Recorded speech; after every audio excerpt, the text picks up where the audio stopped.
बिस्मिल्लाहिर्रहमानिर्रहीम अल्लाहुम्मा सल्ली अला मुहम्मदिन व अला आलि मुहम्मद। अस्सलाम वालेकुम मेरे प्यारे व्यूअर्स, उम्मीद करती हूँ आप सब खैरियत से होंगे।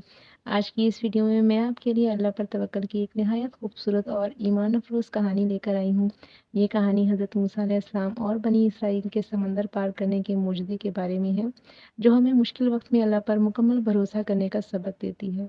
कहानी का आगाज़ करते हैं। हज़रत मूसा अलैहिस्सलाम की कौम बनी इसराइल फ़िरौन के जुल्म सितम से बहुत तंग आ चुकी थी। अल्लाह ताला ने हज़रत मूसा अलैहिस्सलाम को हुक्म दिया कि अपनी कौम को लेकर मिस्र से निकल जाएँ और एक महफूज़ जगह पर पहुँच जाएँ। हज़रत मूसा अलैहिस्सलाम अल्लाह के हुक्म के मुताबिक अपनी कौम के साथ रवाना हो गए, लेकिन फ़िरौन और उनका लश्कर उनके पीछे आ गया।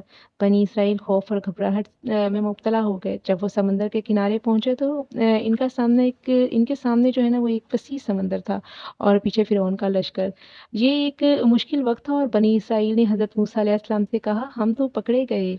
कुरान पाक में जो है ना सूरह शूरा आयत नंबर 65 का तर्जुमा बयान कर रही हूँ। तो हज़रत मूसा अलैहिस्सलाम ने इत्मीनान से जवाब दिया, हरगिज़ नहीं, मेरा रब मेरे साथ है, वो मुझे ज़रूर रास्ता दिखाएगा। हज़रत मूसा अलैहिस्सलाम ने अल्लाह के हुक्म से अपना असा समंदर पर मारा। अल्लाह का मुअजिज़ा ये हुआ कि समंदर 2 हिस्सों में तक़सीम हो गया और दरमियान में एक खुश्क रास्ता बन गया। बनी इसराइल इस रास्ते से गुज़रकर समंदर पार कर गए, जबकि फ़िरौन और उसका लश्कर इनके पीछे आया तो अल्लाह के हुक्म से समंदर दोबारा अपनी जगह पर आ गया और फ़िरौन अपने लश्कर समेत गर्क हो गया।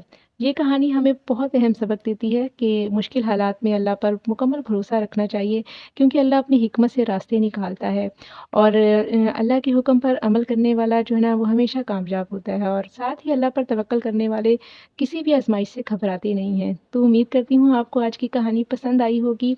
अगर आपको ये वीडियो अच्छी लगी है तो इसे लाइक करें और सदक़े जारिया समझकर अपने प्यारों के साथ ज़रूर शेयर करें। अपनी कीमती राय कमेंट्स बॉक्स में ज़रूर दीजिएगा। मिलते हैं अगली वीडियो में एक और खूबसूरत सबक आमूज़ कहानी के साथ। तब तक अपना और अपने प्यारों का रखिएगा बहुत सारा ख़्याल। अल्लाह हाफ़िज़।